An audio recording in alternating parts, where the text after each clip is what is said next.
আমি আজকে স্টার্ট করছি। আগের দিনে যেটুকু পোর্শন থেকে আমাদের শেষ হয়েছিল আর্টিকেল 24, তারপর থেকেই আমরা স্টার্ট করছি। আর্টিকেল 24 আমাদের শেষ হয়েছিল আগের দিন। ঠিক আছে।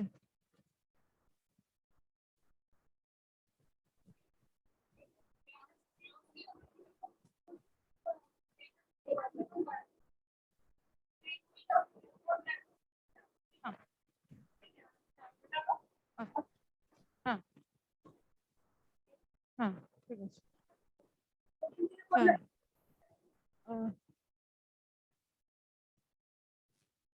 হ্যাঁ আর্টিকেল 24 আমরা এন্ড করেছিলাম আগের দিন। 23 এবং 24 রাইট এগেইনস্ট এক্সপ্লয়টেশন, সেটা কি ছিল? আর্টিকেল 23 একবার রিভাইজ করছি। আর্টিকেল 23 ছিল ফ্যাক্টরিতে, না, আর্টিকেল 24 ছিল হচ্ছে ফ্যাক্টরিতে চিলড্রেনদেরকে হ্যাজার্ডাস জবে এমপ্লয় করা যাবে না। যেই কাজ করতে গিয়ে বাচ্চারা তাদের শৈশব হারাবে, সেই কাজ করতে দেওয়া যাবে না। এটা ছিল আর্টিকেল 24-এ। তাদেরকে কোনো বাচ্চাকেই, ঠিক আছে, কোনো বাচ্চাকেই কোনো রকম হ্যাজার্ডাস কাজের জন্য, কোনো বিপজ্জনক কাজের জন্য নিযুক্ত করা যাবে না। এটা আর্টিকেল 24 ছিল। 23 ছিল কি? 23 ছিল যে trafficking in human beings and force labour. মানে কি? কোনো ট্রাফিকিং করা যাবে না। কোনো মানুষকে জোর করে বলপূর্বক রেখে দেওয়া যাবে না, এবং তাদেরকে ট্রাফিকিং করা যাবে না। হিউম্যান ট্রাফিকিং কে প্রহিবিট করছে আর্টিকেল 23। আর্টিকেল 24 কি বলছে? আর্টিকেল 25 কি বলছে? হ্যাঁ বলুন, আসানসোল বলুন। আচ্ছা, হ্যাঁ জুম করে দিচ্ছি।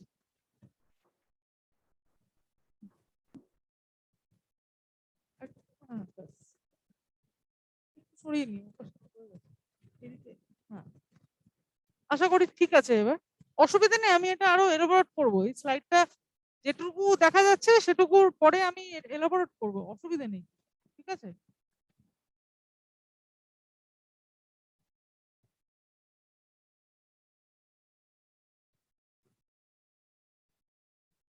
আজকে স্টার্ট করছি আর্টিকেল 25 থেকে। আর্টিকেল 25 ভারতীয় সংবিধানে থেকে 28, 25 থেকে 28 এটা কি সিগনিফাই করে? Right two freedom of religion. ঠিক আছে, ধর্মের স্বাধীনতা। ধর্মের স্বাধীনতা ভারতবর্ষে ধর্ম পালন করার জন্য ঠিক কি কি দরকার?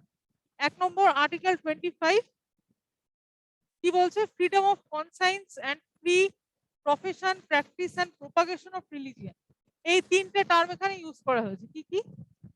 Free profession, practice and propagation. ধর্মকে প্রফেস করা যাবে, একটা ব্ল্যাঙ্ক স্লাইডে যাই। তিনটে টার্ম ইউজ করা হয়েছে এখানে। কি? আর্টিকেল 24-এ, আর্টিকেল 25-এ ফ্রি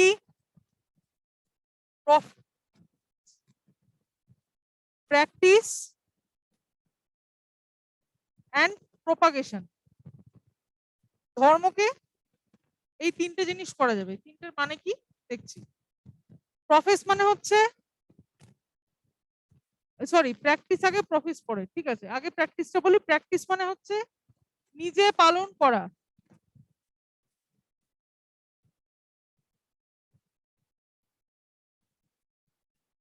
নিজে পালন করা মানে ঠাকুর ঘরের সামনে ঠাকুরকে বসে পুজো অর্চনা করা, নিজের বিশ্বাস নিজের মনের মধ্যে বাঁচিয়ে রাখা, নিজের বিশ্বাসে দৃঢ় থাকা, ধর্ম বিশ্বাসে, সেইটাকে বলা হচ্ছে প্র্যাকটিসিং অফ সার্টেন রিলিজিয়ন। সেইটা আর্টিকেল 25 অ্যালাউ করেছে প্রত্যেকটা ভারতীয় নাগরিককে ইন্ডিভিজুয়ালি সেটা নিজের মত অনুসারে করতে পারে। এটা চাপিয়ে দেওয়া যাবে না। কে কোন ধর্ম প্র্যাকটিস করবে সেটা চাপিয়ে দেওয়া যাবে না। ওকে, এটা ভারতীয় সংবিধান পারমিট করেছে আর্টিকেল 25-এর দ্বারা। সেকেন্ড হচ্ছে প্রফেস। প্রফেস মানে হচ্ছে ছোট গোষ্ঠীর মধ্যে প্রচার। ছোট গোষ্ঠীর মধ্যে প্রচার। ঠিক আছে, প্রফেস মানে হচ্ছে একটা ছোট অনুষ্ঠান, 20 জন 25 জন বা একটা ছোট গ্রুপ অফ পিপল আছে, তাদেরকে ধর্ম সম্বন্ধে আলোচনা হচ্ছে, কোনো ঘরোয়া অনুষ্ঠানে আলোচনা হচ্ছে যে এটা ধর্ম ওটা ধর্ম, নিজের ধর্ম সম্বন্ধে অন্যকে জানানো, এটা কোনো অপরাধ না ভারতীয় সংবিধানের দ্বারা। এটাও কিন্তু ভারতীয় সংবিধান আর্টিকেল 25-এ অ্যালাউ করে যে ছোট গোষ্ঠীর মধ্যে নিজের ধর্মকে প্রচার করা যাবে। ওই শব্দটাকে ইংলিশে কি বলছে? প্রোফেস। ঠিক আছে, প্র্যাকটিস, প্রোফেস, আর একটা কি প্রপাগেশন। প্রপাগেশন বা প্রপাগেট। প্রপাগেট মানে কি বলছে? বড় ধর্ম, কি বলবো, রিলিজিয়াস কনক্লেভ যেটাকে বলে, বাংলাটা আমার মনে পড়ছে না। রিলিজিয়াস কনক্লেভ ইংলিশে লিখি এটা। প্রপাগেশন মানে প্রপাগেশন ইন রিলিজিয়াস কনক্লেভ।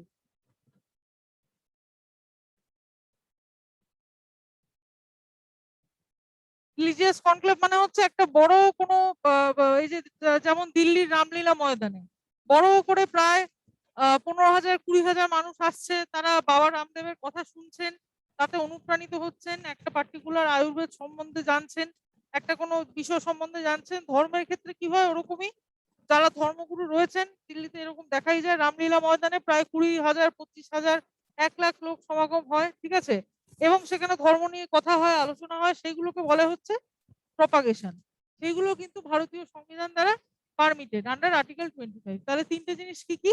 একটা হচ্ছে প্র্যাকটিস, 2 হচ্ছে প্রফেস, 3 হচ্ছে প্রপাগেট। প্রপাগেট মানে হচ্ছে প্র্যাকটিস মানে হচ্ছে নিজে নিজের সাথে প্র্যাকটিস করা, প্রফেস মানে হচ্ছে একটা ছোট গোষ্ঠীর মধ্যে প্রচার করা, আর প্রপাগেট মানে হচ্ছে একটা বড় গোষ্ঠীর মধ্যে প্রচার করা। ঠিক আছে, এই তিনটে নিয়ে আর্টিকেল 25 হচ্ছে ভারতীয় সংবিধান, যে একটা মানুষ ভারতীয় নাগরিকরা নিজের নিজের ধর্ম প্র্যাকটিস করতে স্বাধীন, নিজের নিজের ধর্ম নিজের বিশ্বাস নিজে রাখতে স্বাধীন, একটা ছোট গ্রুপের মধ্যে সে তার ধর্ম প্রচার করতেও স্বাধীন, সেটা সে করতে পারে, সেটা করা মানে বেআইনি নয়, এবং একটা বড় গোষ্ঠীর মধ্যেও সে তার নিজের ধর্মের বিষয় প্রচার করতে পারে, সেটাও কোনো আইনত অপরাধ নয়। এই তিনটে জিনিস আর্টিকেল 25-এ বলছে। আর্টিকেল 25-এ আরেকবার দেখে নি, ফ্রিডম অফ কনসাইন্স। কনসাইন্স মানে বিবেকের, মানে বিবেকের ভেতর থেকে, মানে স্বতঃস্ফূর্ত ভাবে যে ধর্মটা আসছে সেই ধর্মটাকে পালন করবে, সেটাকে বলছে conscience. Freedom of conscience and free profession, practice and propagation of religion. ঠিক আছে, 2 হচ্ছে freedom to manage religious affairs. 26 নম্বর কি বলছে? Freedom to manage religious affairs.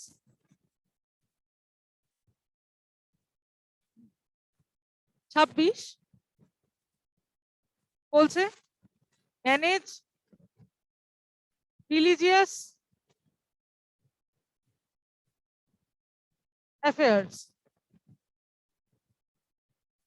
মানে একটা মন্দির ট্রাস্ট। ঠিক আছে, এটা মুখে বলি, ফর এক্সাম্পল হচ্ছে টেম্পল ট্রাস্ট। ঠিক আছে, একটা টেম্পল ট্রাস্ট বা কোনো গোষ্ঠী বা কোনো সংস্থা, তারা যদি মনে করে তারা তাদের ধর্মকে একটা নির্দিষ্ট দিশায় ম্যানেজ করবে, সেইভাবে তাদের ম্যানেজমেন্টটা কিন্তু চলতে পারে। একটা মন্দির ম্যানেজমেন্টকে, একটা কি বলবো, একটা চার্চ ম্যানেজমেন্টকে, একটা মসজিদের ম্যানেজমেন্টকে সেই ফ্রিডম দেওয়া হয়েছে যে সে তার নিজের ধর্মের ক্ষেত্রে নিজেই ডিসিশন নিতে পারবে। মানে সরকার বা অন্য কোনো ব্যক্তি বা কোনো ধরনের বাইরের কোনো ইনফ্লুয়েন্স কিন্তু তার মন্দিরে খাটবে না। একটা ধর্মস্থানে, যে আমাদের ভারতবর্ষে এতগুলো মন্দির মসজিদ গির্জা রয়েছে, সেখানে কিন্তু কখনোই সেইখানকার অথরিটি ছাড়া অন্য কারোর কথা কিন্তু সেখানে মান্যতা পাবে না। সেটা কোন আর্টিকেলে স্যাংশন করা হয়েছে? আর্টিকেল 26-এ বলছে যে freedom to manage religious affair, মানে কি নিজের ম্যানেজমেন্ট স্বাধীন, একটা টেম্পল ট্রাস্ট স্বাধীন তার টেম্পলের ভেতরে কি ডিসিশন হবে সেটা নেওয়ার জন্য, এবং সেটা কিন্তু আইনত কোনো অপরাধ না, তার এগেনস্টে পুলিশ অ্যারেস্ট করা বা কিছুই করতে পারবে না, বরং তাকে সে ফ্রিডম দেওয়া হয়েছে যে সে তার নিজের ধর্মস্থানটা যেটা, সেটা নিজের মর্জি মতো নিজের ইচ্ছে মতো কিন্তু ম্যানেজ করতে পারবে। আজকে যদি মন্দিরের মধ্যে একটা ডিসিশন নেওয়া হয় একটা ট্রাস্টের দ্বারা, সেটা যদি কোনোভাবে পাবলিক অর্ডার, মরালিটি বা হেলথকে এফেক্ট করে, ঠিক আছে, পাবলিকের কোনো ডিসিপ্লিন বা আইন, ল অ্যান্ড অর্ডারে কোনো এফেক্ট করে, দুটোর মধ্যে যদি ক্ল্যাশ হয়, তখন অবশ্যই ল অ্যান্ড অর্ডার সেটার উপর ইয়ে করবে, মানে মন্দিরকে রিকোয়েস্ট করতে পারে যে আপনারা এটা করবেন না সরকারের তরফ থেকে, কিন্তু জোর করে চাপিয়ে দেওয়া যাবে না। মন্দির কিন্তু স্বাধীন তার ধর্মপ্রচার সংক্রান্ত যে কোনো রকম ডিসিশন নিতে, সেটা হচ্ছে আর্টিকেল 26-এ লেখা রয়েছে। অনেক সময় দেখা যায় সরকারের সঙ্গে মন্দির টেম্পল ট্রাস্টের অনেক দ্বন্দ্ব দেখা যায়, তো সেই জিনিসগুলোকে এড়ানোর জন্য কিন্তু এই স্বাধীনতাটা মন্দিরকে দেওয়া হয়েছে, যাতে কোনো মন্দির বা মসজিদ বা গির্জা যে কোনো রিলিজিয়াস ইনস্টিটিউশনকে সেই ক্ষমতা বা সেই স্বাধীনতা দেওয়া হয়েছে যাতে তাদের ইন্টারনাল ম্যাটারে অন্য কোনো বাইরের কোনো সংস্থা ইন্টারফেয়ার না করে। ঠিক আছে, নেক্সট হচ্ছে আর্টিকেল 27। 27 কি বলছে? 27 বলছে যে freedom to pay taxes for promotion of any particular religion. 27 নম্বর বলছে freedom to pay taxes for promotion of any particular religion. মানে আর্টিকেল 27 বলছে ট্যাক্স সম্বন্ধে ফ্রিডম আছে ভারতীয় নাগরিকের। মানে সে কোনো পার্টিকুলার ধর্ম সংস্থাকে, কোনো মন্দির ট্রাস্টকে সে কতটা ট্যাক্স দেবে, কোনো টাকা পয়সা দেবে কিনা সেটাও কিন্তু ইলিগাল নয়। এবং সেই মন্দিরের ট্যাক্সের ক্ষেত্রে অনেক বেশি ছাড় থাকে। আমরা জানি ধর্ম প্রচারে মন্দিরের ক্ষেত্রে, মসজিদের ক্ষেত্রে, গির্জার ক্ষেত্রে ট্যাক্সে অনেক বেশি ছাড় থাকে। ঠিক আছে, এবং যে কোনো মানুষ যে কোনো ধর্মে একটা টাকা ডোনেট করতে পারে, সেটা ট্যাক্স হিসেবে সে দিতে পারে। কিন্তু ট্যাক্স হিসেবে দেওয়া সত্ত্বেও সে কিন্তু তার নিজের ইচ্ছে মতো কোন ধর্মে সেই টাকাটা এমপ্লয় করছে সেটা তার নিজের ইচ্ছা। ঠিক আছে, এবং ট্যাক্সের ক্ষেত্রে গভর্নমেন্টের তরফ থেকে কি হয়, মন্দিরগুলোকে অনেক ট্যাক্সের ছাড় দেওয়া হয়। ঠিক আছে, এবং ছাড় মানে কি, মানে হয়তো অনেক সময় ট্যাক্স নেওয়াই হয় না। ঠিক আছে, কিন্তু কিছু কিছু এক্সেপশন আছে। কিছু কিছু এক্সেপশন মানে হচ্ছে হজ যাত্রা। ঠিক আছে, হজ পিলগ্রিমেজ যেটা হয়। ঠিক আছে, হজ পিলগ্রিমেজটা হচ্ছে একটা এক্সেপশন আর্টিকেল 27-এর। কেন না, হজে যাওয়ার জন্য একটা পার্টিকুলার ট্যাক্স কিন্তু নেওয়া হয়। এবার বলা যেতে পারে তা আমাদের তো আর্টিকেল 27-এ লেখা আছে যে কোনো ট্যাক্স নেওয়া হবে না, ফ্রিডম অফ ট্যাক্সেশন রয়েছে। তাহলে হসপিটাল টাকা নেওয়া হয় কেন? এটা টাকা নেওয়া হয় এক্সপেন্সেস এর জন্য, ট্রাভেল এক্সপেন্সেস এর জন্য। হজে যাওয়া মানে কি অনেকটা এরিয়া ট্রাভেল করে যাওয়া, ইন্ডিয়া থেকে ওয়েস্টার্ন ওয়ার্ল্ডে যাওয়া। ঠিক আছে, সৌদি আরবের দিকে যাওয়া, মক্কা মদিনা এই সাইডটাতে যাওয়া। ঠিক আছে, যেতে গেলে তো একটা খরচা আছে, সেই খরচাটা কিন্তু হজ পিলগ্রিমেজে নেওয়া হয়। আদারওয়াইজ কিন্তু এটা ট্যাক্সের আওতায় পড়ে না অ্যাকর্ডিং টু আর্টিকেল 27। ধর্মের ক্ষেত্রে কোনো ট্যাক্সেশন করা যায় না, কিন্তু কয়েকটা এক্সেপশন হচ্ছে, একটা হচ্ছে হাউস পিলগ্রিমেজ। ঠিক আছে, এরকম আরো অনেক এক্সেপশন আছে। আপাতত বইতে এইটুকুই দেওয়া আছে। হ্যাঁ, হাউস পিলগ্রিমেজের কথাটাই কিন্তু লেখা আছে আর্টিকেল 27-এর এক্সেপশন হিসেবে। আর্টিকেল 27 কি বলছে আরেকবার দেখে নি, ওয়ার্ড টু ওয়ার্ড।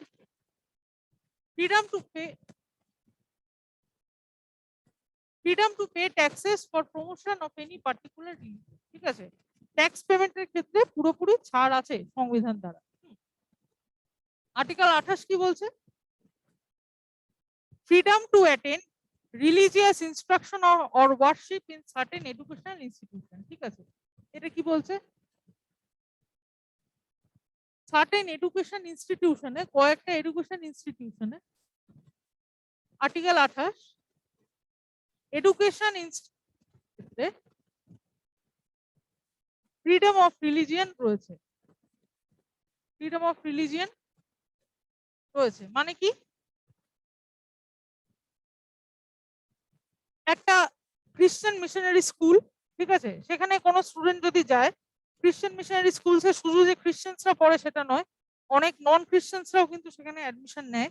তাদের ক্ষেত্রে কি করা হয়, ফ্রিডম দেওয়া হয়েছে যে সে তার ধর্ম প্রচার করতে পারে, এটা বলা হয়েছে আর্টিকেল 28-এ। তখন কি হবে, প্রত্যেকটা স্টুডেন্টকে কি বাইবেল পড়ানো হবে না? তাহলে কি করা হবে, স্কুলের তরফ থেকে, যেহেতু স্টুডেন্টরা মাইনর, 18 বছরের নিচে হয় স্কুল স্টুডেন্টরা, স্কুলের তরফ থেকে গার্জিয়ানদেরকে পারমিশন চাওয়া হবে যে একটা ক্যাথিজম ক্লাস বা যেখানে বাইবেল স্টাডি করানো হয় সেই ক্লাসে আপনি আপনার বাচ্চাকে পারমিশন দিচ্ছেন কিনা, তাকে কি বাইবেল শিক্ষিত করা যাবে না, ওটা আমরা স্কিপ করব, ওটা জিজ্ঞেস করা হয়। ঠিক আছে, যদি তারা বলে হ্যাঁ করুন, তাহলে খ্রিস্টান মিশনারি স্কুলে বাইবেল পড়ানো হয়, নন নন খ্রিস্টানদেরকেও, মানে যারা খ্রিস্টান নয় তাদেরকেও বাইবেল পড়ানো হয় গার্জিয়ানের পারমিশন নিয়ে। পারমিশন ছাড়া কিন্তু সেটা করা যায় না। আর যদি সেটা স্টেট ফান্ডেড হয়, এটা হচ্ছে যারা প্রাইভেট খ্রিস্টান মিশনারি স্কুল তাদের কথা বলছি। আর যদি সেই স্কুল স্টেট ফান্ডেড হয়,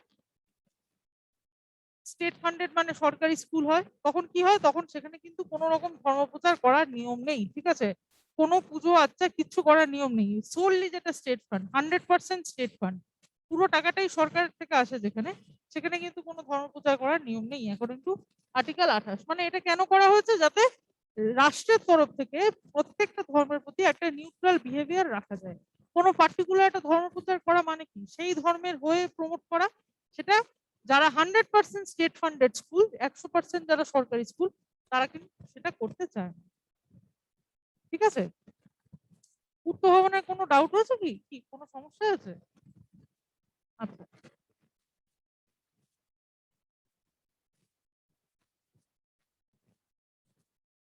পূর্ত ভবন এনি ডাউট?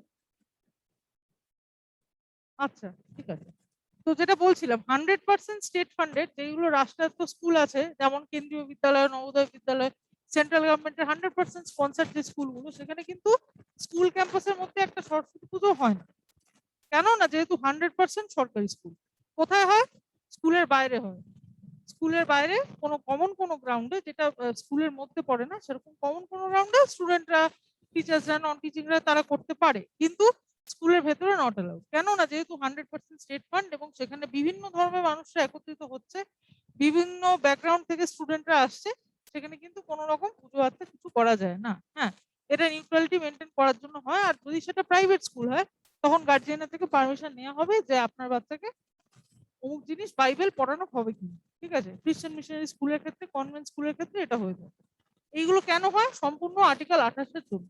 আর্টিকেল 28-এ যদি এই নিয়মগুলো না থাকতো, তাহলে কিন্তু স্কুলের মাধ্যমে যে কোনো বাচ্চাকে যে কোনো ধর্মে শিক্ষিত করা যেত, যে কোনো স্কুলে যে কোনো পুজোই করা হতো। ঠিক আছে, এই রেস্ট্রিকশন গুলো রাখা হয়েছে ডিউ টু আর্টিকেল 28। কেননা আর্টিকেল 28 রাষ্ট্রের তরফ থেকে বলা হচ্ছে, আমাদের ইন্ডিয়ান স্টেট কি, তারা হচ্ছে ধর্ম নিউট্রাল, তারা হচ্ছে রিলিজিয়ন নিউট্রাল, তারা কোনো ধর্মকেই কিন্তু প্রমোট করে না। কারণ সেকুলার স্টেট, তারা কোনো ধর্মকেই প্রমোট করে না। তারা কোনো ধর্মের এগেনস্টে, মানে কোনো ধর্মের পরে অফিসিয়ালি কোনো রকম সাপোর্টে কিছু করে না। সংবিধানে অফিসিয়ালি সেটা কিন্তু বলা হয়েছে। আর্টিকেল 25 থেকে 28 সেই বিষয়ে কিন্তু কথা বলছে, যে যেখানে ফ্রিডম অফ রিলিজিয়ন, কোন ধর্মে কে কোন ধর্ম পালন করবে সেটা কোনোভাবে প্রভাবিত করা যাবে না, কোনোভাবে চাপিয়ে দেওয়া যাবে না, কোনোভাবে ইনফ্লুয়েন্স করা যাবে না। এবং যাতে ইনফ্লুয়েন্সটা না করা যায়, সেই জন্যই কিন্তু আর্টিকেল 28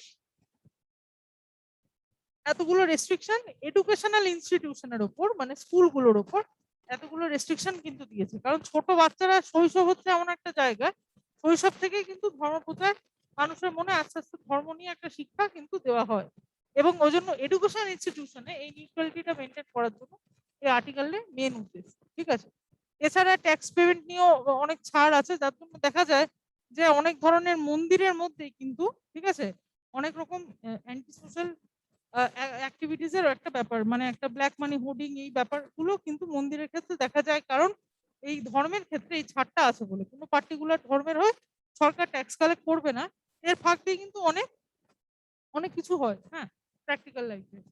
তারপরে ফ্রিডম টু ম্যানেজ, যে যার টেম্পল ম্যানেজমেন্ট নিজের হাতে রাখবে, সেখানে বাইরের সরকার ইন্টারফেয়ার করতে পারবে না। ঠিক আছে, এবং ফাইনালি আর্টিকেল 25 বলছে যে নিজের মতো করে প্রফেস করা যায়, ধর্মকে নিজের মতো করে মানা যায়, বিশ্বাস করা যায়, নিজের কনসেন্স থেকে, নিজের বিচার বুদ্ধি থেকে, নিজের স্বতঃস্ফূর্ততা থেকে যেই ধর্মের প্রফেস করবে, প্র্যাকটিস করবে, প্রপাগেট করবে, সেই ফ্রিডমটা একজন ভারতীয় নাগরিককে দেওয়া হয়েছে। ঠিক আছে, আর্টিকেল 25 থেকে 28 মেনলি এই কথাই বলছে, ফ্রিডম অফ রিলিজিয়ন বা ধর্মের স্বাধীনতা। কারো কোনো ডাউট আছে? পূর্ত ভবন কোনো ডাউট আছে? আর 25 থেকে 28 একটু বলুন। বাঁকুড়া কোনো ডাউট আছে? আপনি একটু বোধহয় পরে আসলেন, আমি কি আরেকবার রিপিট করবো হালকা? ঠিক আছে, 25টা একটু রিপিট করছি। 25 হচ্ছে প্রফেস, প্র্যাকটিস, প্রপাগেশন, তিনটে শব্দ হচ্ছে।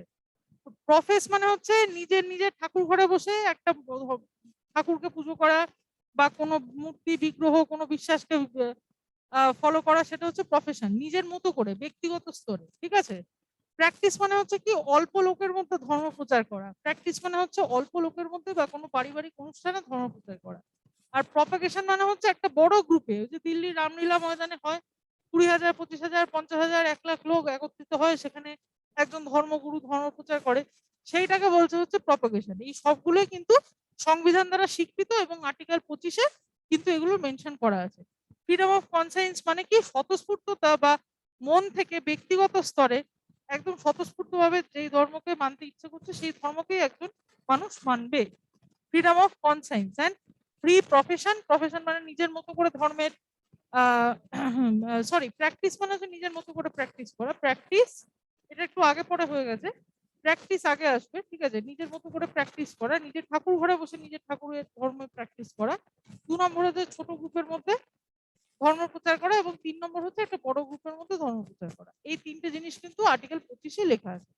26-এ কি লেখা আছে? Freedom to manage religious affairs. এখান থেকে বোধহয় আপনি চলে এসেছেন, তাই তো বাঁকুড়া? 26-এর পর থেকে বোধহয় চলে এসেছেন। হ্যাঁ, 25টা একবার বলে দিলাম। 3টে স্তরে, একটা হচ্ছে ব্যক্তিগত স্তরে, একটা হচ্ছে অল্প ছোট গ্রুপে, আর একটা হচ্ছে বড় গ্রুপে ধর্ম প্রচার। ঠিক আছে, 25। তো আশা করি 25 থেকে 28। আসানসোল কোনো ডাউট আছে বলুন? নেই। কল্যাণী কারো কোনো ডাউট আছে 25 থেকে 28? আচ্ছা, আর মালদা একজন আছেন, কোনো ডাউট আছে কি? আচ্ছা, next, cultural and educational rights. এটা কি বলছে? 29-30, আর্টিকেল 29, আর্টিকেল 30। আর্টিকেল 29 বলছে protection of language culture of minorities. Article 29 বলছে protection of language culture and of minorities. মানে কি? মাইনরিটিস যারা আছে আমাদের দেশে, কয়েকটা ধর্ম আছে, তার মধ্যে যারা মানে অল্প সংখ্যায় আছে, অল্প সংখ্যায় বা মাইনরিটিস, ব্ল্যাঙ্ক স্লেটে যাই, যারা অল্প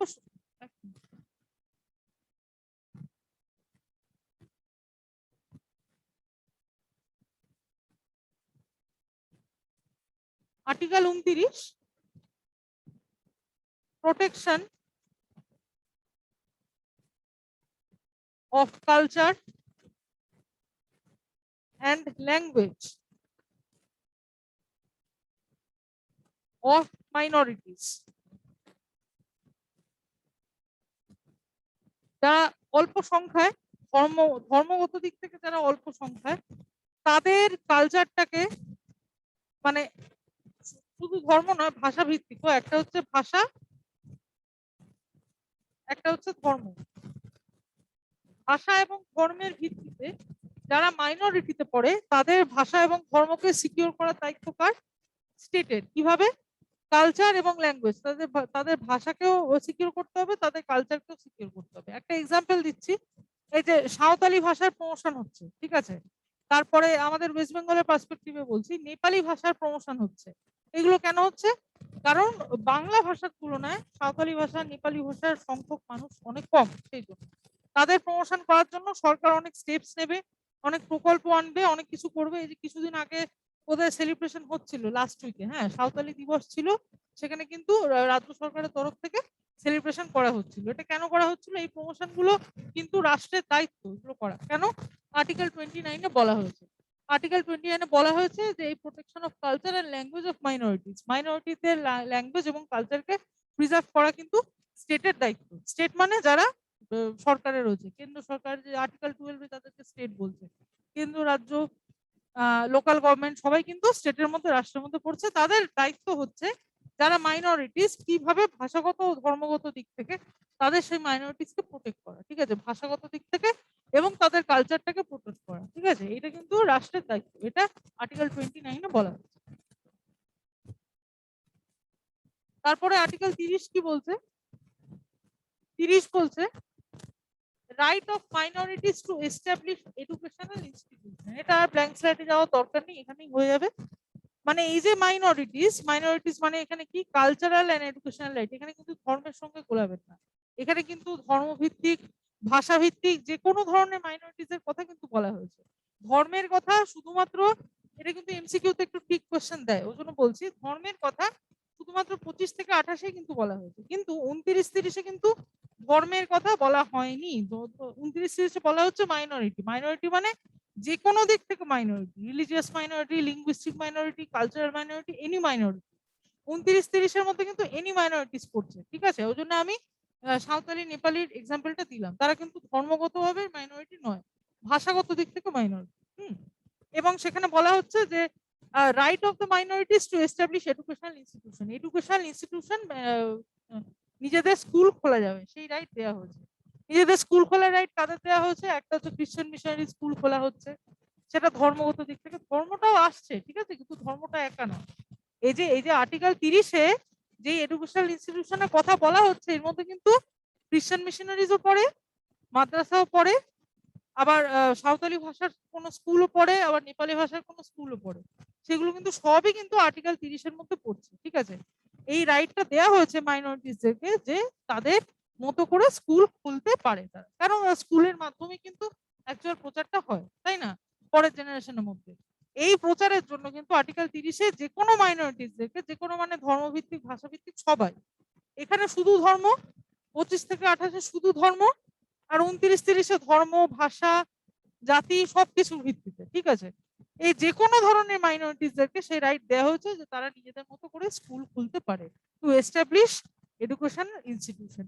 29-এ বলা হয়েছে তাদের ল্যাঙ্গুয়েজকে, কালচারকে রক্ষা করতে হবে, তাদের ভাষাকে, তাদের সংস্কৃতিকে রক্ষা করতে হবে, এটা 29-এ বলেছে। 30-এ বলেছে তারা যদি চায় তাহলে এডুকেশন ইনস্টিটিউশন তারা ফ্রিলি খুলতে পারে। তারা তাদের মানে যেই জিনিসটা মাইনরিটি, সেটা ভাষা হতে পারে, ধর্ম হতে পারে, সেই জিনিসের প্রচারের জন্য তারা নিজেদের মতো করে এডুকেশন ইনস্টিটিউশনের মাধ্যমে প্রচার করতে পারে। ঠিক আছে, 29 এবং 30 হয়ে গেল। কারো কোনো ডাউট আছে? 29-30 পূর্ত ভবন, বাঁকুড়া, আসানসোল, আসানসোল, কল্যাণী অনেকে আছেন, কারো কিছু ডাউট থাকলে একটু বলুন এগিয়ে এসে। মালদা কোনো ডাউট থাকলে বলুন। ঠিক আছে, আমি নেক্সট মুভ করছি। এবার নেক্সট যেটা বলবো সেটা কিন্তু সব থেকে ইম্পর্টেন্ট পার্ট, ভারতীয় সংবিধানের আর্টিকেল 32। সব থেকে গুরুত্বপূর্ণ পার্ট হচ্ছে আর্টিকেল 32। কি এখানে আছে? Right to move the courts to issue directions, orders, writs. রিটটা হচ্ছে ইম্পর্টেন্ট। হ্যাঁ বলুন। আসানসোল, হ্যাঁ বলুন। তাহলে আর্টিকেল 30 আর আর্টিকেল 28 কন্ট্রাডিক্ট করছে না? আর্টিকেল 30 আরেকটা কি বললেন, শোনা যাচ্ছে না। 25, 25 না 29? 28 আচ্ছা, দুটোর মধ্যে, আচ্ছা বুঝতে পেরেছি। ঠিক আছে, হ্যাঁ বলে দিচ্ছি।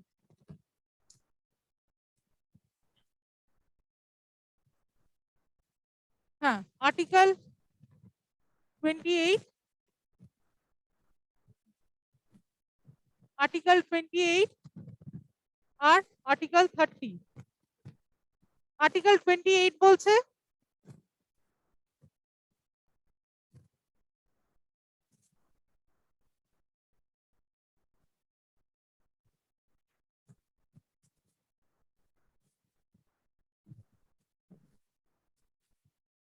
freedom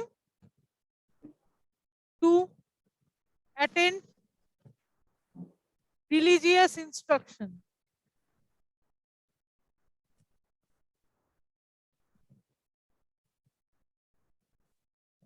freedom to attend religious instruction মানে কি, একটা ব্যক্তির সেই ফ্রিডম আছে সে কোন ধর্মে নিজেকে শিক্ষিত করবে। তার সারনেম যাই হোক না কেন, তার বাবা যেই ধর্মেই বিলং করুন না কেন, তার মা যেই ধর্মেই বিলং করুন না কেন, সে যদি চায় অন্য কোনো ধর্ম সংক্রান্তে জানতে, তাহলে তাকে জেলে অ্যারেস্ট করা যাবে না। যদি সেটা করা হয় তাহলে ফান্ডামেন্টাল রাইটস এনক্রোচমেন্ট হবে। তার সেই ফ্রিডম আছে, সে কোন ধর্ম সংক্রান্ত জানবে, religious freedom to attend religious instruction. ঠিক আছে, এবার ধর্ম সংক্রান্ত মানুষ কোথায় প্রথম শিক্ষা পায়? এক তো বাড়িতে পায়, ছোট বাচ্চারা প্রণাম করতে শেখানো হয়। ঠিক আছে, যার যা ইয়ে মানে যে কোনো মানে নর্মাল বাড়িতে কি বলা হয়, বাচ্চাকে শেখানো হয় এইভাবে হাত জোড় করো। তার মানে কি, শৈশব এমন একটা সময় যেখানে ধর্ম প্রচার করা হয়। সেই এই যে প্রথম যে ধর্ম প্রচারটা, রিলিজিয়াস ইনস্ট্রাকশন যে কোনো মানুষ নিজের মতো করে নিতে পারে, এই প্রথম ধর্ম প্রচারটা কোথা থেকে শুরু হয়?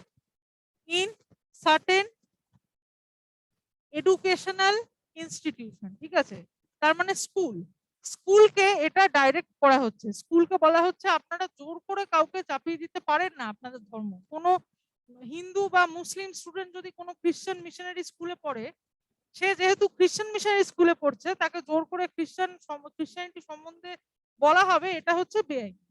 সে যদি মনে করে আমি জানবো, আমি হিন্দু হতেই পারি, আমি মুসলিম হতেই পারি, বাট আমি খ্রিস্টানিটি সম্বন্ধে জানবো, তাকে সেটা চুজ করতে হবে। বা তার হয়ে কে চুজ করবে? তার বাবা মা চুজ করবে। যেহেতু সে মাইনর, তার বাবা মা যদি বলে দেয় যে সে হিন্দু হওয়া বা মুসলিম হওয়া সত্ত্বেও সে খ্রিস্টানিটি সম্বন্ধে জানতে পারে, তাহলে ঠিক আছে। এই রাইটটা 28-এ বলা হয়েছে। মানে কি, যে কে কোন ইচ্ছায় কোথায় নিজেদের ধর্ম সম্বন্ধে জানবে। রিলিজিয়াস ইনস্ট্রাকশন, হ্যাঁ রিলিজিয়াস ইনস্ট্রাকশন কিন্তু সেই ধর্মের হয়ে যাওয়া নয়।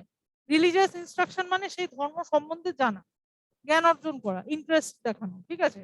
এবং সেটা কে কোন ধর্মের করবে সেটা কিন্তু স্কুল চাপিয়ে দেবে না, সেই ফ্রিডমটা ইন্ডিভিজুয়ালকেই দেওয়া হয়েছে। আগে এটা হতো যে স্কুল চাপিয়ে দিত, স্কুল ঠিক করে দিচ্ছে কে কোন ধর্ম সম্বন্ধে পড়বে। এটা ব্রিটিশ আমলে হতো। ব্রিটিশার্সরা কি করতো, জোর করে হিন্দুদেরকে কনভার্ট করতো, জোর করে মুসলিমদেরকে কনভার্ট করতো খ্রিস্টানিটিতে। এই ব্যাপারটা ডক্টর বি আর আম্বেদকর ভেবেছিলেন যে আমরা স্বাধীন ভারতে এটা হতে দেবো না। কে কোন ধর্ম জানবে, কে কোন ধর্ম সম্বন্ধে ইন্টারেস্ট দেখাবে সেটা তার নিজস্ব বিল, এবং সেটা ফান্ডামেন্টাল রাইটস ঠিক করে দেবে যাতে এটা নিয়ে কোনো উল্টোপাল্টা কিছু না হয়, ঠিক আছে। আর যদি সেটা হয় তাহলে সেটা fundamental rights encroachment, direct supreme কোর্টে কেস করা যাবে, রাইট। এইটা হচ্ছে কে কোন ধর্ম সম্বন্ধে জানবে সেইটা আর্টিকেল 28-এ বলা হয়েছে, ঠিক আছে, ধর্ম সম্বন্ধে। এবার সেটার একটা মাধ্যম হচ্ছে এডুকেশনাল ইনস্টিটিউশন। এই কথাটা দিয়ে কিন্তু 30-এর সঙ্গে কনফিউজ হওয়ার চান্স, ওটাই বলছি যে এই কথাটা হচ্ছে শুধুমাত্র একটা মাধ্যম হিসেবে। আসল লাইনটা এখানে কিওয়ার্ড কি 28-এ কিওয়ার্ড হচ্ছে রিলিজিয়াস ইনস্ট্রাকশন, এই কথাটা, ঠিক আছে। 28-এর কিওয়ার্ড হচ্ছে রিলিজিয়াস ইনস্ট্রাকশন, এই কথাটা। এডুকেশনাল ইনস্টিটিউশন মানে ওটা স্কুল থেকে শুরু হয়, সেই জন্য স্কুলের কথা বলা হয়েছে। এখানে স্কুল সম্বন্ধে কিছু বলা হচ্ছে না। 28-এ বলা হচ্ছে কে কোন ধর্ম সম্বন্ধে জানবে সেইটা। স্কুল সম্বন্ধে বলা হচ্ছে কোথায়, 30-এ, ঠিক আছে। 30-এ কি বলা হচ্ছে, যারা মাইনরিটিস, মানে কি সে মাইনরিটিস এর মধ্যে দুটো গ্রুপই, মানে অনেকগুলো সব গ্রুপই পড়ছে। রিলিজিয়াস মাইনরিটি যারা, লিঙ্গুইস্টিক মাইনরিটি যারা, ঠিক আছে, তারপরে আর কি কি আছে, তারপরে যারা রেশিয়াল মাইনরিটি যারা, ঠিক আছে, সবাইকে যে কোনো ধরনের মাইনরিটিস এই গ্রুপের মধ্যে পড়ছে 30-এ। তারা নিজেদের ইচ্ছে অনুযায়ী তারা যদি চায় আমরা আমাদের ধর্ম প্রচার করবো, তাহলে তারা একটা এডুকেশনাল ইনস্টিটিউশন তৈরি করতে পারে। মানে কি এটাও ইচ্ছে করেই করা হয়েছে ফান্ডামেন্টাল রাইটস এর মধ্যে। আজকে যে কোনো খ্রিস্টান মিশনারিজ, আগে ব্রিটিশ আমলে কি হতো, আমাদের ভারতবর্ষে খ্রিস্টান মিশনারিজ এর উত্থাপন হয়েছিল কত সালে, চার্টার অ্যাক্ট 1913 থেকে। এটা ইম্পর্টেন্ট কোয়েশ্চেন। চার্টার অ্যাক্ট 1813 থেকে খ্রিস্টান মিশনারিজরা ইন্ডিয়াতে আসতে শুরু করে, তাই তো। তখন কি হয়েছিল, একদিকে তারা এসে মানে আসল আইডিয়াল সিচুয়েশন কোনটা হতো, তারা এসে নিজেদের মতো ধর্ম প্রচার করছে, সেটা ভালো। যার ইচ্ছে হলো খ্রিস্টানিটি সম্বন্ধে জানা, সেখানে গেল, গিয়ে শিখলো, ফাইন। কিন্তু এই ব্যাপারটা হয়নি, নয় তাদের তরফ থেকে চাপিয়ে দেওয়া হয়েছে, নয় যারা নন খ্রিস্টান আছে, মানে হিন্দুরা মুসলিমসরা, তারা বলেছে খ্রিস্টান মিশনারি স্থাপন হওয়া মানে আমাদের ধর্ম হিন্দুতে, আমরা আমাদের হিন্দুত্ব চলে যাবে, আমাদের ইসলাম চলে যাবে, ঠিক আছে, যদি খ্রিস্টানরা চলে আসে। এই দুটোই তো খারাপ, তাই তো। তাদেরও যেমন অথরিটি আছে যে তারা তাদের ধর্ম নিজেদের মতো প্রচার করতে পারে, তারাও নিজেদের স্কুল খুলতে পারে, সেই রাইটটাও তাদেরকে দিতে হবে। তোমাকে কেউ জোর করে যদি খ্রিস্টান না করে দেয়, তাহলে তুমি খ্রিস্টান মিশনারি বন্ধ করতে পারো না। এইটাকে ইনশিওর করার জন্য আর্টিকেল 30 চালু করা হয়েছে। এবং এট দ্য সেম টাইম তুমি যখন খ্রিস্টান মিশনারি তৈরি করে ফেললে, তুমি কাউকে জোর করে কিন্তু খ্রিস্টান করতে পারবে না, সেইটা আছে 28-এ। খ্রিস্টান মিশনারি জোর করে কাউকে খ্রিস্টান করতে পারবে না, সেটা আছে 28-এ। এবং খ্রিস্টান মিশনারিকে বন্ধ করে দেওয়া যাবে, তারা যেহেতু এখানে মাইনরিটি, তারা কিন্তু তাদেরকেও সেই রাইটটা দেওয়া হয়েছে দু তরফের। এটা কিন্তু টু ওয়ে, হ্যাঁ, 28 আর 30 হচ্ছে টু ওয়ে। তাদেরকেও রাইটটা দেওয়া হয়েছে, তারাও তাদের মতো কিন্তু একটা স্কুল খুলতে পারে। তারা স্কুল খোলা মানে কাউকে কলার ধরে সেখানে কিন্তু নিয়ে যাবে না, তার মানে তাদেরকেও সেই ফ্রিডমটা দিতে হবে যে তারা তাদের মতো স্কুল খুলতে পারে। সেই রাইটটা দেওয়া হয়েছে, মাইনরিটিদের রাইট দেওয়া হয়েছে আর্টিকেল 30-এ। এবং 28-এ বলা হয়েছে যে কার ইচ্ছা সে তার নিজের ইচ্ছায় যাবে। এবং 30-এ বলা হয়েছে যে জোর করে টেনে আনা যাবে না, কিন্তু জোর করে কেউ যদি টেনে না আনে, নিজের মতো সে স্কুল খুলতে পারে, ঠিক আছে। দুই তরফকেই রাইট দেওয়া হয়েছে। একজন যে মিশনারি স্কুলে ভর্তি হবে তাকে, তার রাইটটা ইনশিওর করা হয়েছে 28-এ, এবং মিশনারি স্কুল খোলা যাবে সেই স্কুল অথরিটির রাইটটা ইনশিওর করা হয়েছে 30-এ, ঠিক আছে। দুটোতেই এডুকেশনাল ইনস্টিটিউশন শব্দটা আছে, কিন্তু দুটোর মানে কিন্তু আলাদা, ঠিক আছে। আশা করি ক্লিয়ার। পূর্ত ভবন না আসানসোল, হ্যাঁ আসানসোল থেকে জিজ্ঞেস করলাম। হ্যাঁ হ্যাঁ বলুন। আর্টিকেল 28 এ আপনি একটা কথা বলছেন যে যেটা 100% মানে 100% স্টেট ফান্ডেড কলেজ বা স্কুল, সেখানে ধর্ম প্রচার করা হবে না। হ্যাঁ, অফিসিয়ালি ধর্ম প্রচার করা হবে না। তাহলে কোন ইনস্টিটিউটের নাম বানারস হিন্দু ইউনিভার্সিটি বা আলিগড় মুসলিম ইউনিভার্সিটি কেন? ওগুলো তো ওই ব্যাকগ্রাউন্ডে সৃষ্টি হয়েছিল। ওগুলো 100% স্টেট ফান্ড হলেও আলিগড় ইউনিভার্সিটির ব্যাকগ্রাউন্ডটাই সেটা ছিল। অ্যাজ আ মাইনরিটি ইনস্টিটিউশন ওটা তৈরি হয়েছিল, ঠিক আছে। মাইনরিটিদেরকে তো আবার রাইট দেওয়া হয়েছে 29/30-এ, ঠিক আছে। সেই অ্যাঙ্গেলে আলিগড় ইউনিভার্সিটি স্থাপন করাই যেতে পারে, কোনো সমস্যা নেই। স্টেটেরও ফান্ড দেওয়া হতে পারে, ওটা তো আলাদা ক্যাটাগরাইজ করেই দেওয়া হয়েছে, ঠিক আছে। আর Banaras Central Hindu University BHU এর ব্যাপারটা যেটা, ওটা মদন মোহন মালব্য 1916 সালে অলরেডি তৈরি করে ফেলেছিলেন এবং ওটা একটা ঐতিহ্য পেয়ে গেছিল। ওটা কিন্তু স্কুল নয়। আরেকটা ব্যাপার হচ্ছে এডুকেশনাল ইনস্টিটিউশন বলা হচ্ছে, ওর মধ্যে কিন্তু কলেজে স্কুল দুটোই আসে, কিন্তু কলেজের ক্ষেত্রে এটা যেহেতু বেনারস হিন্দু ইউনিভার্সিটি একটা বড় সংস্থা, ঠিক আছে। ওটা একটা মানে সেন্ট্রাল ইউনিভার্সিটির তকমা পেয়েছে, ওটার সঙ্গে কিন্তু একটা স্টেট ফান্ডের রাজ্যের স্কুল কিন্তু এক নয়, ঠিক আছে। রাজ্য বা কেভি যেগুলো আছে, কেভি নবোদয় বিদ্যালয় ওগুলো, আর বিএইচইউ কিন্তু দুটো এক্সট্রাটারের নয়। বিএইচইউ একটা ইতিহাস থেকে ওটা চলে আসছে 1916 ওটা একটা গ্লোরিফিকেশন রয়েছে। আমাদের ফ্রিডম স্ট্রাগলে বিএইচইউর একটা গ্লোরিফিকেশন রয়েছে, সেই কারণেই ওটা কিন্তু তার সেটা যদি স্বাধীন ভারতে ওটা কেড়ে নেওয়া হতো, মানে তুমি যেটা বলছো সেটা যদি কেড়ে নেওয়া হতো, তাহলে কিন্তু তার ঐতিহ্য নষ্ট হয়ে যেত। এবং বিএইচইউ মানে নামের মধ্যে হিন্দুত্ব থাকলেও সেখানে কিন্তু শুধুমাত্র হিন্দুইজম পড়ানো হয় না, সব সাবজেক্টই পড়ানো হয়, নর্মালি পড়ানো হয়। তার মানে কি সে ধর্ম প্রচার করছে না, তার নামের মধ্যে থাকতে পারে, ওটা হচ্ছে তার ঐতিহ্যটাকে মেনটেন করার জন্য, ঠিক আছে, আর কিছু জাস্ট ইন দ্য নেম। কাজে কিন্তু সে কিন্তু জাস্ট হিন্দু ধর্মের প্রচার এইভাবে কিন্তু ডিরেক্টলি অফিসিয়ালি করতে পারে। আশা করি ক্লিয়ার হয়েছে। আর কোনো ডাউট আছে? Thank you. হ্যাঁ হ্যাঁ, ঠিক আছে।